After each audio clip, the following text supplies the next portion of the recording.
എല്ലാവർക്കും നമസ്കാരം. അപ്പോൾ കഴിഞ്ഞ വീഡിയോയിലൊക്കെ ഞാൻ സ്ക്രാം 440ൻ്റെ ഡീറ്റെയിൽ കാര്യങ്ങളൊക്കെ പറഞ്ഞിട്ടുണ്ടായിരുന്നു. ഇത് ജസ്റ്റ് ഒരു ഓണർ റിവ്യൂ ആട്ടോ, അല്ലാതെ ഞാനൊരു മോട്ടോ വ്ളോഗറോ കാര്യങ്ങളോ ഒന്നുമല്ല. അപ്പോൾ 1500 കിലോമീറ്ററിന് ശേഷം ഒരു ലോങ് റൈഡ് പോയി കേട്ടോ.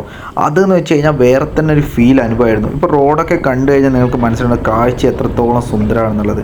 വണ്ടീൻ്റെ ബ്രേക്കിങ്ങിനെ പറ്റി പലരും ചോദിച്ചിട്ടുണ്ടാവുന്നു. ബ്രേക്കിങ്ങിൻ്റെ കാര്യത്തിൽ എനിക്ക് പറയാനുള്ളതെന്ന് വെച്ച് കഴിഞ്ഞാൽ ബ്രേക്കിംഗ് ഇത്തിരി ഷോ ആയിട്ടോ. അതുകൊണ്ട് നിങ്ങൾ ചവിട്ടി കീറി ഇളക്കിയിട്ട് ABS ഒക്കെ ഉണ്ടെന്ന് വെച്ചിട്ട് കുറുക്ക് ചവിട്ടി കഴിഞ്ഞാൽ ചെറുങ്ങനെ ഒന്ന് സംഭവം വലിഞ്ഞു പോകുന്ന പോലെ എനിക്ക് ഫീൽ ചെയ്യുന്നുണ്ട്. അതുകൊണ്ട് ഞാൻ മാക്സിമം അതിനൊന്നും ശ്രമിച്ചിട്ടില്ല, കയറ്റി വിട്ടിട്ടുമില്ല കേട്ടോ.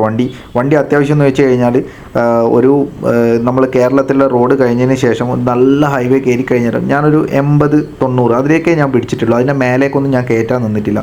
കാരണം വണ്ടീൻ്റെ ബ്രേക്കിങ്ങിനോട് എനിക്ക് അത്ര ഒരു ഇതില്ല. ഞാൻ എൻജിൻ ലോക്ക് ചെയ്താൽ എൻജിൻ ലോക്ക് സിസ്റ്റം എന്ന് നമ്മൾ പറയുന്നുണ്ടല്ലോ, നമ്മൾ അതേപോലെ തന്നെ ഗിയർ ഡൗൺ ചെയ്ത് കുടുക്കി കൊണ്ടുവന്നിട്ടാണ് ബ്രേക്ക് ഹോൾഡ് ചെയ്യുന്നത്. മാക്സിമം ഒറ്റ ചവിട്ടി ഞാൻ ചവിട്ടി നിർത്താൻ ശ്രമിക്കുന്നില്ല.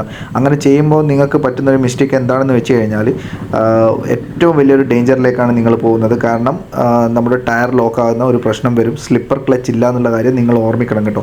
അപ്പോൾ ഇതിൻ്റെ ഫുള്ളെന്ന് വെച്ച് കഴിഞ്ഞാൽ കാര്യങ്ങളൊക്കെ അടങ്ങിയിട്ടുള്ള ഒരു including travel vlog, including travel video തന്നെ നമുക്ക് പറയാം. അതായത് വണ്ടീൻ്റെ പെർഫോമൻസ് കാര്യങ്ങളാണെങ്കിലും ഇപ്പോൾ ട്രാവൽ സംബന്ധിച്ചുള്ള കാര്യങ്ങളാണെങ്കിലും ഒക്കെ സെറ്റായിട്ടുള്ള ഒരു വീഡിയോ നാളെ ഞാൻ അപ്ലോഡ് ചെയ്യുന്നുണ്ട്. അപ്പോൾ നിങ്ങളെല്ലാം അത് കണ്ടിട്ട് നല്ലൊരു അഭിപ്രായം കമൻറ്റായിട്ട് രേഖപ്പെടുത്തുക കേട്ടോ. അപ്പോൾ ഇതിൻ്റെ അകത്ത് ഇപ്പോൾ നിങ്ങൾ ഇതിൽ ചോദിച്ച കാര്യങ്ങൾ നിങ്ങൾക്ക് മനസ്സിലായിട്ടുണ്ടാവും. അതായത് നമ്മുടെ വണ്ടിയുടെ ചെറിയ പോരായ്മകളൊക്കെയാണ് ഞാൻ ഇതിൽ പറഞ്ഞിട്ടുണ്ടായിരുന്നത്. നമ്മുടെ കഴിഞ്ഞതിൽ ചോദിച്ചതെന്ന് വെച്ചാൽ നോയ്സ് വരുന്നുണ്ടോ. അപ്പോൾ നോയ്സ് കാര്യങ്ങളൊന്നുമില്ല കേട്ടോ. അപ്പോൾ എന്ന് വെച്ചാൽ ബ്രേക്കിങ്ങിൻ്റെ സിസ്റ്റം ഒത്തിരി ചെറിയൊരു പ്രശ്നം വന്നിട്ടുണ്ടായിരുന്നു. അതായത് നമ്മൾ ചവിട്ടിയിട്ട് പിടിക്കുന്ന സമയത്ത് ബ്രേക്ക് പാഡ് താണു പോകുന്നൊരു പ്രശ്നം വരുന്നുണ്ട്. കുറച്ച് സമയം നമ്മൾ വണ്ടി സ്റ്റോപ്പ് ചെയ്തിട്ട് കഴിഞ്ഞാൽ അത് റീസെറ്റ് ആകുന്നുണ്ട്.